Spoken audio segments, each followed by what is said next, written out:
Buen día. A nosotros nos correspondió el movimiento de remoción en masa tipo flujo. La solifluxión o flujo del suelo es el desplazamiento del suelo que afecta a una masa de fango que se desplaza sobre un basamento estable.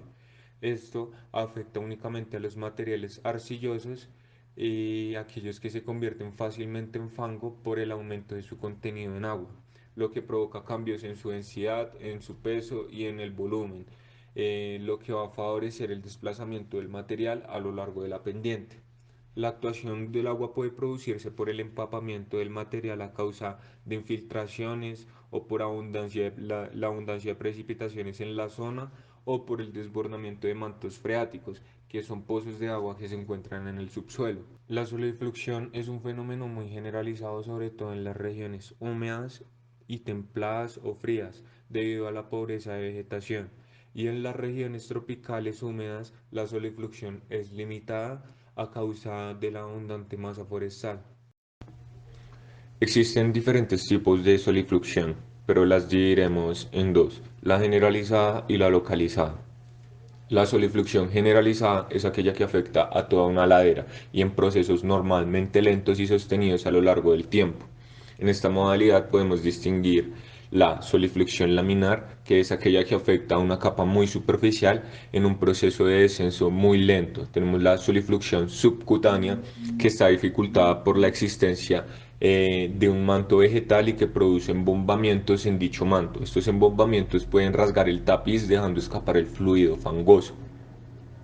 Y tenemos la solifluxión en terracillas, que es propia de las grandes pendientes donde el movimiento se descompone en pequeños deslizamientos escalonados expresados en peldaños discontinuos de altitud y anchura de dimensiones disimétricas. Por otro lado tenemos la solifluxión localizada. La solifluxión localizada es aquella que se caracteriza en lugares determinados y también en momentos concretos, lo que provoca fenómenos catastróficos. En este fenómeno distinguimos el nicho de solifluxión, que corresponde a la zona de despegue delimitada por un talud semicircular abrupto con forma de cuchara. Tenemos la colada de solifluxión o colada de barro, que es cuando el material desplazado se extiende a lo largo de la pendiente en forma de lengua espesa y ondulada. Tenemos también los caballones o lóbulos de solifluxión, que se forman cuando el material se acumula en la parte inferior formando una pequeña contrapendiente. Buenas tardes. Los movimientos de flujo se pueden clasificar en solifluxión o recepción. La solifluxión es un movimiento relativamente rápido en donde toman identidad la presión del agua intersticial y la plasticidad de los materiales. La solifluxión suele desarrollarse en depósitos de acumulación, normalmente coluviones, piedemontes o entre otros, en depósitos de alteración, más que todo en las formaciones margosas de esquisitos o de pizarras, y en formaciones arcillosas y limosas, susceptibles normalmente a deformarse.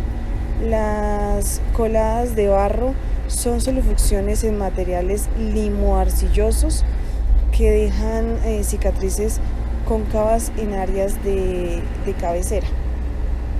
La receptación se define normalmente como movimientos superficiales extremadamente ralentizados y parcialmente impermeables, salvo después de largos periodos de medida o largos periodos de tiempo. Estos movimientos suelen ocurrir en unos materiales ricos en arcillas que con una cierta periodicidad se embeben de agua, y la relatación puede verse favorecida por una intervención estructural del sustrato, por ejemplo estratos de punzantes o contrapendiente. Los sloping consisten en ondulaciones que pueden producir en las capas de material que se desplazan por procesos de solifluxión y receptación. Los desprendimientos o deslizamientos, o bien llamados movimientos de flujo, indicen a gran escala sobre la estabilidad de grandes volúmenes de roca o de tierras suelen desencadenar desplazamientos grandes o en grandes magnitudes más bien de masas y provocar efectos catastróficos. Esto en Colombia es algo evidente, ¿no? Lo hemos visto muy plasmado en la zona del llano o en la vía al llano. En zonas volcánicas de los climas húmedos son muy frecuentes las coladas de barro. Cuando se dan fuertes pendientes pueden también ocasionar velocidades hasta de 1000 kilómetros por hora.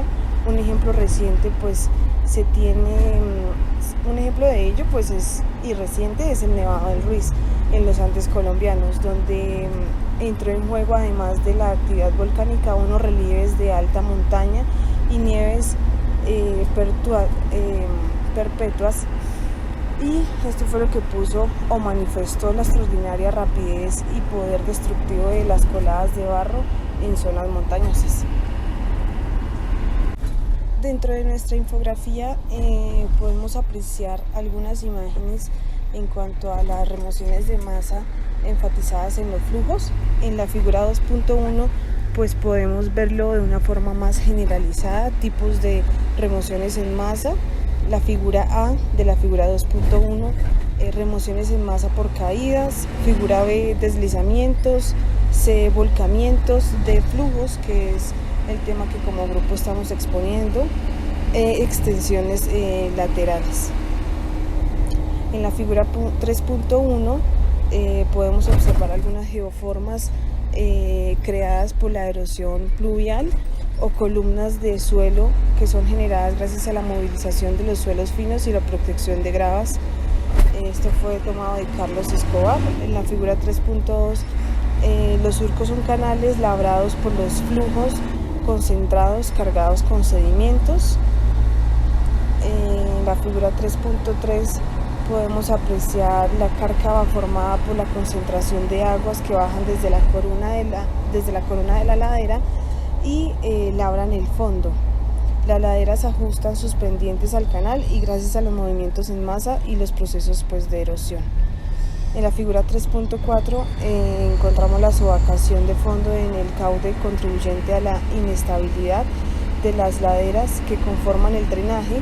El flujo moviliza material fino y deja que los volques no se puedan movilizar. También encontramos la tabla 3.1 en donde se habla de procesos de erosión hídrica y su contribución a la inestabilidad. Como tipo pues está la erosión hídrica, la erosión catástica y la erosión fluvial. En sus acciones pues podemos observar que por ejemplo en la erosión fluvial está el desalojo y la dispersión de partículas de suelo y el impacto de las gotas de lluvia. Los suelos son arrastrados en suspensión, estimulando otras formas de erosión. También pues encontramos sus efectos y así simultáneamente con los demás tipos de erosión hídrica que podemos encontrar en esta tabla.